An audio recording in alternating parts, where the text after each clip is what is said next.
Hoe Dag Culti Hoe take one. Hopefully the only take. I mean, look at that. These are a little more bunch grassy. It's just ripping them right out. Hey guys, it's Matt from the Tool Merchants, and I have a tool review for you today. The nice people at Hoe Dag from Lewiston, Idaho sent me this tool, and they're calling it the Culti Hoe. It's about 15 inches long and it weighs under 2 pounds. It's got two sides. It's got the flat blade and then the 3 tines on one side. We've been using this just for the past week. It's mid-June here. I've been using it to do some weeding around some young trees, and my wife's been using it in the veggie garden for transplanting, and so far we're both liking it quite a bit. And so I thought I would just show you around and show you how I like to use it. Before we do that, real quick, I just want to say that this is the contender for one of our favorite tools, which is called the Ika Hoe. This is a Japanese made tool. My wife and I have loved this tool and used it for years. It's very similar, but it does have some differences. It's a little bit longer, it's a little bit heavier, which I like. I like that it has a little more heft in the head. And the 3 tine side is longer than that of the Culti Hoe. See if you can see that. Which I like a lot. I think that the 3 tine side is way more useful than the flat side. In fact, I find the flat side is really just there to add weight to the tool so that it works better. Of course you can use the flat side, but I hardly ever do. So let's take a look and see this tool in action. We'll see how it goes. Alright, so what we have here is a young crabapple. I planted some trees, some fruit trees, and some black locusts in this berm here. And I've kind of neglected them. You can see how big the grass is getting around them. And ultimately what I want to do is put some black plastic mulch or some cardboard and straw mulch here, but I really need to weed this by hand before I can do that because the grass is encroaching so much on these young trees.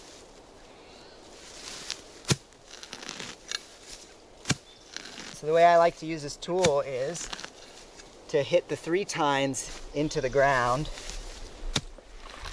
and push the tool away from myself like a lever.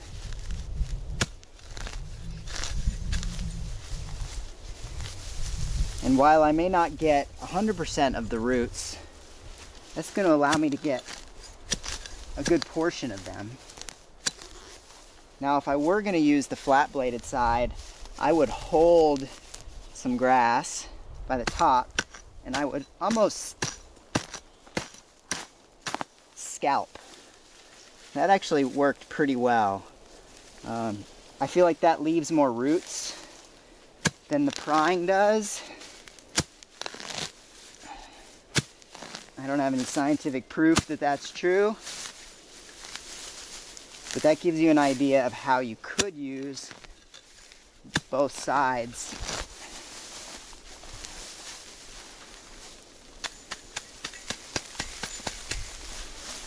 So pretty quickly, I'm making some headway here.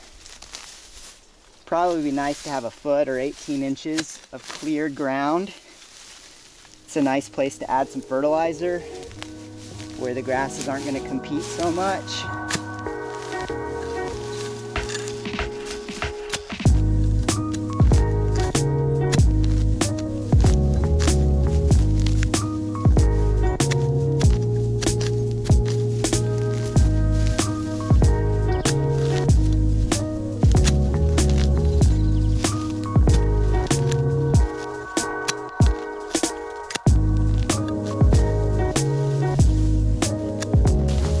That flat-bladed side again. I kind of like how that worked out.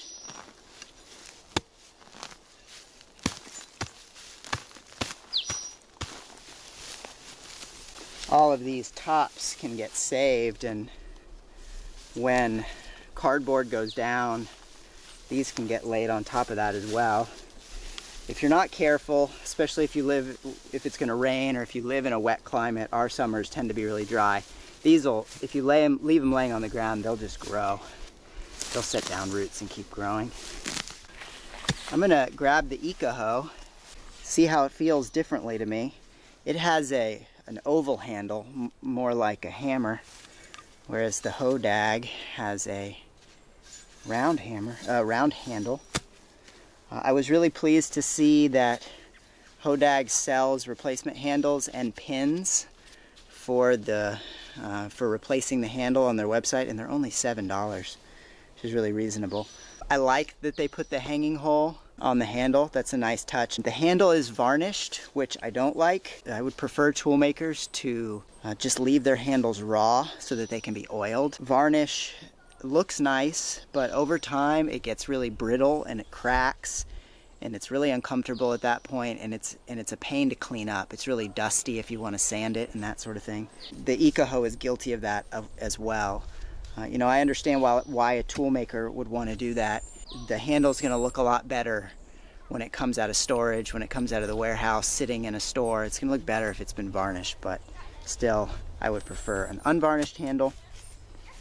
All right, let's see what the Ika Hoe is like. So as I said, Robin, my wife, and I have been using one of these for a while. But I did receive some complaints about this tool when I was selling tools. And the two complaints were either that these tines bend, and you can see that this, I think it's actually this tine that's higher than the others and bent. The tines would bend, or you can see there's a little bit of a crack in this handle that's beginning, and that's because of the wedge. The Japanese put their wedges partway in, but I made this mistake. If you don't keep this wedge vertical, it's going to dig into the handle instead of staying on the outer edge. And so that was another complaint that people had, which are both legitimate complaints.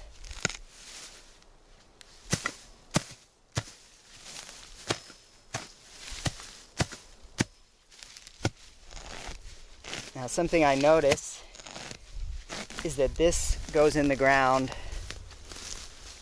deeper and more easily. That may be, well, that's certainly because these tines are longer, as I mentioned. They're longer than on the Culti Hoe. May also have something to do with the angle of attack. So I feel that I may get a bit of a better lift with this tool. I'm getting a more satisfying root pull when I lever. That said, you can see how well the Hoe Dag did.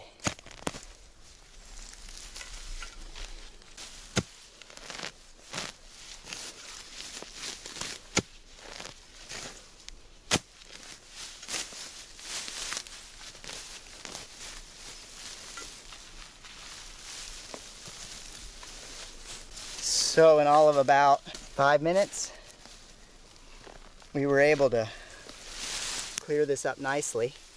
And now I can come back and add some mulch of some kind to keep the grass away. And I've got a perfect little spot for some extra fertilizer if I want to amend this young tree. So let's look at one other plant. Eventually this nettle will be big enough that it can just go toe to toe with the grass. But for now, it needs help getting established. So I'm just going to play around with these two tools a little more. So this is just really easily taking off chunks like that. Now there is a lot of dirt there that's worth keeping around. But just pulls out these bite-sized chunks really nicely. That's the Ika Hoe.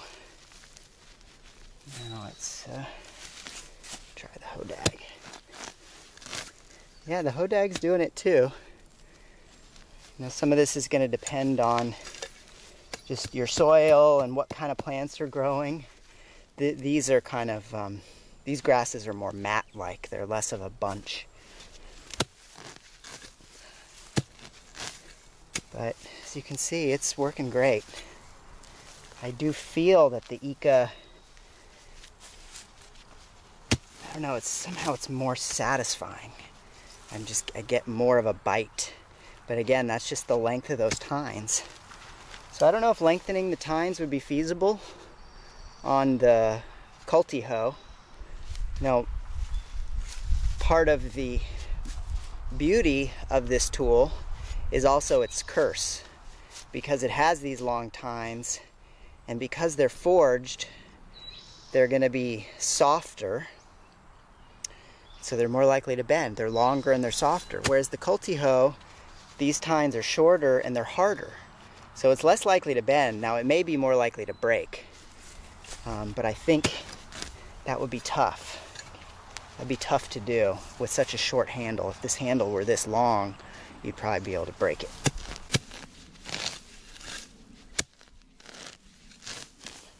I mean, look at that. These are a little more bunch grassy, and it's just ripping them right out.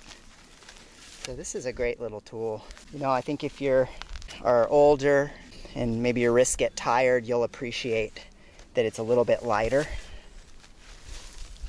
So when I think of both of these hoes, I think of them more as perennial tools.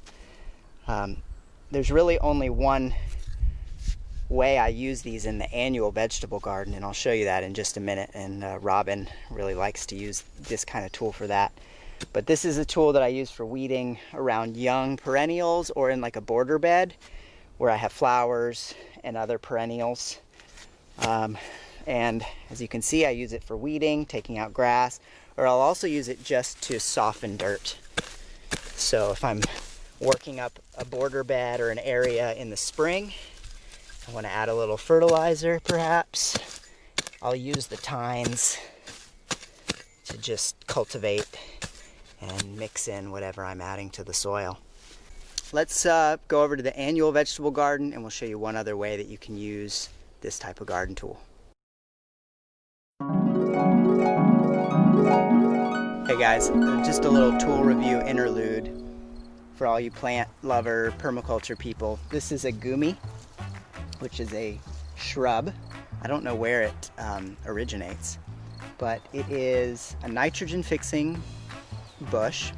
So it adds nitrogen to the soil and it makes these quite interesting, sort of delicious berries. You're really good advertising. Mm-hmm. Sort of delicious.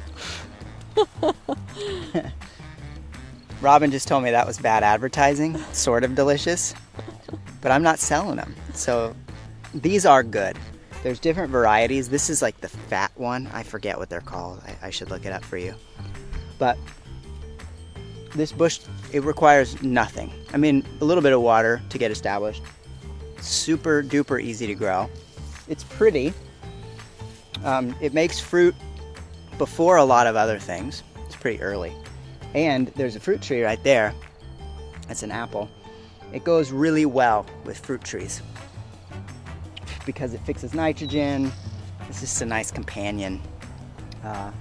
So check it out if you're into that sort of thing.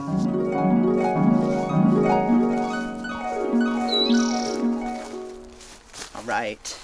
So here we are in an annual garden setting. And I'll show you another way that Robin and I like to use this type of tool. So there's nothing in this bed yet. We're going to plant some beans here. But what you can do with this hoe, if you're setting out transplants, not if you're direct seeding, but transplants, is make yourself a nice hole very, very easily. It's much easier than using your hand, especially if your soil is heavy clay like this. And it's a lot easier than using a trowel. You know, a trowel, just a straight trowel, that would be like a dagger motion where you'd be holding it like this and you have to pull back. But this way your wrist can be straight and the blade is in the right position, the blade or the tines. I know Robin likes to loosen up and break up clods, which is a good idea if you've got clay soil before you plant. So just as a point of context, this is a bed with some tomatoes in it, some zinnias, some basil. And just to show you that this tool doesn't make a great weeder in an annual garden setting.